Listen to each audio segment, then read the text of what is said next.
On va passer maintenant à la partie programmation. À partir de maintenant, ce sont vous, les élèves, qui allez monter sur scène.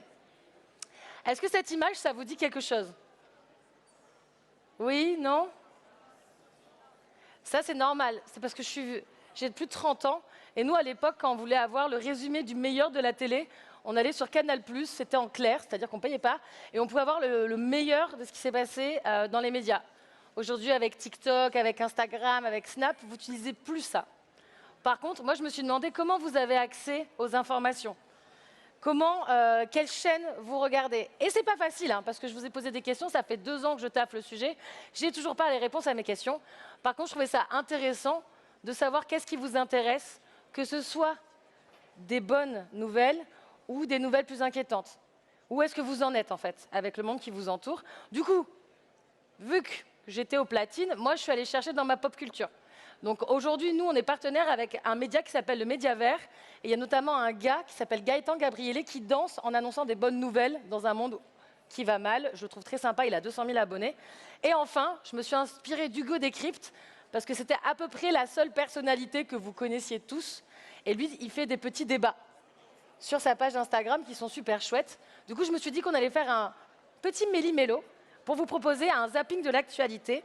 Et pour ça, je vais vous demander d'être extrêmement gentils, parce que les premières à ouvrir le bal aujourd'hui s'appellent Sabrina Berchèche et Giovanna Darocha du lycée Anatole France. Regarde, tu peux te mettre là. Vous pouvez même vous rapprocher un petit peu. Voilà. Très bien. Bonjour Sabrina. Bonjour Giovanna. Bonjour Jeannette. Alors, je suis particulièrement ravie de vous avoir avec moi sur le plateau pour parler des nouvelles du monde. Alors, quand on parle de news, je pense qu'elles sont un peu à l'image de la vie. Il y a des jours où on a l'impression d'avoir gagné au loto et le monde est merveilleux, et il y a des jours où on n'ose même pas ouvrir WhatsApp parce qu'on sait qu'on va se prendre des vues. Le monde est-il à cette image? Comment va le monde aujourd'hui, Sabrina? Nous les jeunes d'aujourd'hui, on s'inquiète. À chaque fois que j'ouvre Insta ou TikTok, je flippe. Je suis noyée d'informations, toutes plus inquiétantes les unes que les autres. Les personnes meurent de soif. Dans le monde, les animaux sont en voie de disparition. Et le réchauffement climatique, on en parle. Bref, je ne veux pas vous faire peur, mais ces images seront plus parlantes. Lancement de la vidéo.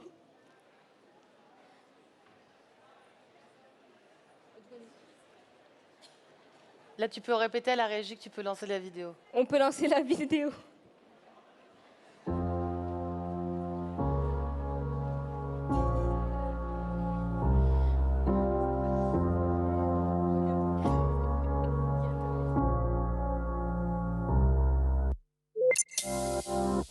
Puissant cyclone Bellal touche le département français de la Réunion. L'île était en alerte violette cette nuit. L'alerte violette, c'est l'alerte maximale qui peut être donnée pour un cyclone, synonyme de danger important. Elle a été mise en place donc dans la nuit et concrètement avec ce niveau, la population est confinée et ne doit pas sortir. Une sortie dans son jardin ou sur son balcon, même très courte, est interdite.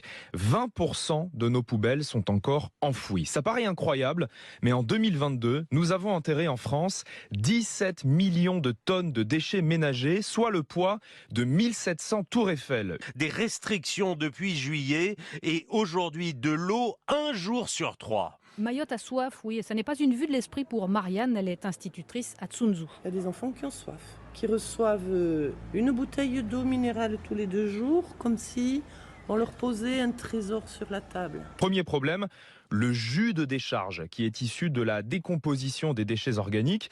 Il ruisselle jusqu'au fond du trou en se chargeant au passage de tous les polluants. Alors dans les sites modernes, le bas de la décharge est recouvert d'une membrane en plastique pour éviter la contamination des nappes phréatiques et des cours d'eau.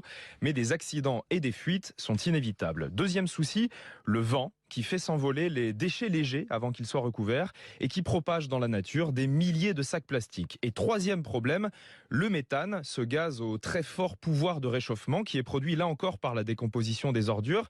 Certaines décharges récupèrent ce gaz et l'utilisent pour produire de l'énergie, d'autres le brûlent sur place. Mais dans tous les cas, une partie du méthane s'échappe dans l'atmosphère, parfois même plusieurs décennies après la fermeture des sites d'enfouissement.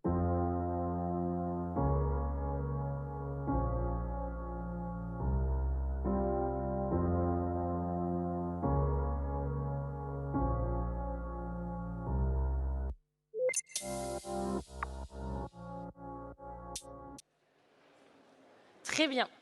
Donc merci Sabrina pour ce petit zapping qui nous montre que certaines nouvelles ne sont pas bonnes.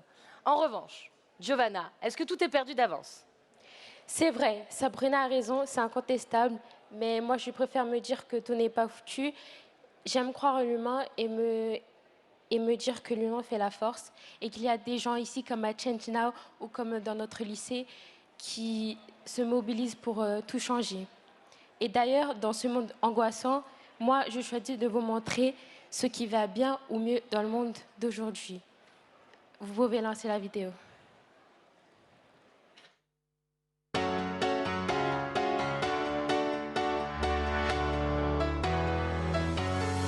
Well, there's a will, there's a way, kind of beautiful. And every night has its day so magical. And if there's love in this life, there's no obstacle that can't be defeated. For every tyrant, a tear for the vulnerable. In every loss, so the bones of a miracle. For every dreamer, a dream we're unstoppable. With something to believe in. Monday left me broken. Tuesday I was through with hoping. Wednesday my empty arms were open. Thursday waiting for love, waiting for love. Thank the stars it's Friday. I'm burning like a fire gone wild on Saturday. Guess I won't be coming to church on Sunday. I'll be waiting for love, waiting for love to come around.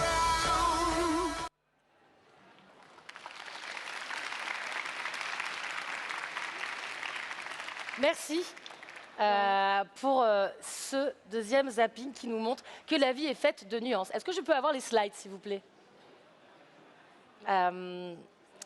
Et c'est pas fini. Comme je vous le disais, on s'est aussi inspiré du Go Decrypt. Et quand je suis venue vous voir au lycée, je vous ai demandé est-ce qu'il y a un sujet sur lequel vous n'êtes pas d'accord en ce moment? Et incroyable, vous n'étiez pas d'accord sur le sujet qui a fait la une récemment, qui est pour ou contre l'uniforme. Pas être d'accord sur un sujet, certes, c'est le meilleur moyen de s'embrouiller, mais c'est aussi le meilleur moyen de varier ses opinions. Et pas être d'accord avec les gens, c'est juste l'histoire de la vie. Ça vous arrivera peut-être tous les jours. Et ce qui est incroyable, c'est que vous avez aussi mené une enquête à l'intérieur de votre lycée. Vous avez eu plus de 61 réponses alors qu'il n'y a que 8 personnes dans votre classe. Donc c'est vraiment super. Et vous avez pu voir que dans votre établissement, plus de la majorité est contre et un quart se présente pour. Donc ce qui m'intéresse, c'est de savoir, par exemple, Sabrina, pourquoi être contre l'uniforme? Moi, je suis contre le port de l'uniforme au lycée pour plusieurs raisons. Déjà, j'aime pas qu'on m'impose une jupe. Et parce que ça peut être inconfortable pour certaines personnes. Et puis, on peut exprimer notre personnalité en s'habillant comme on veut et pas s'imposer un uniforme. Sachant que avec l'uniforme, ce n'est pas possible. C'est pas possible de s'imposer... Non, c'est pas possible du coup. Je suis stressée. Du coup, c'est pas possible de mettre ce qu'on veut si on nous impose cet uniforme-là. Et à ajouter à tout cela que c'est cher pour quelques années d'études, sachant qu'après on ne va pas les réutiliser et que ces budgets-là, on peut les mettre ailleurs, comme à l'éducation nationale, avec des meilleurs matériels de qualité et des locaux en bon état et aussi des radiateurs qui fonctionnent. Quand on regarde le sondage qu'on a fait au lycée, sur les 61 réponses obtenues, il y a quand même 60% des élèves qui sont du même avis que moi. Très bien, merci Sabrina. Et à contrario, Giovanna, toi, tu as identifié des points en faveur du port de l'uniforme comme 25% des réponses. Raconte-nous. C'est vrai que les vêtements peuvent exprimer une personnalité, mais ils peuvent également être source de différence entre nous.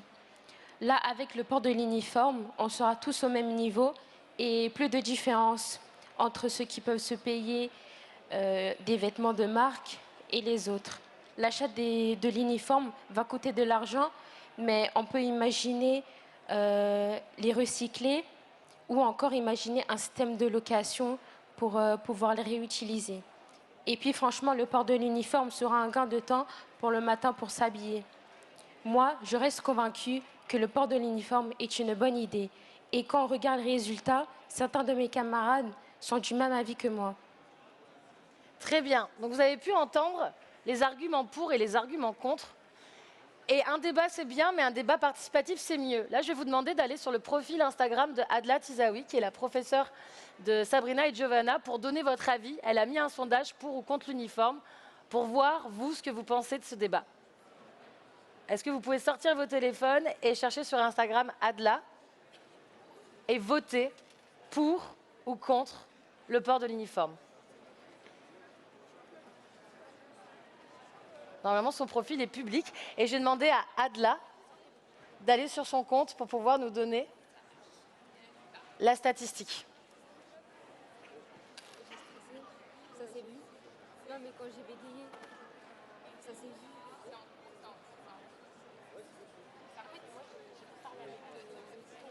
J'ai parlé en livre.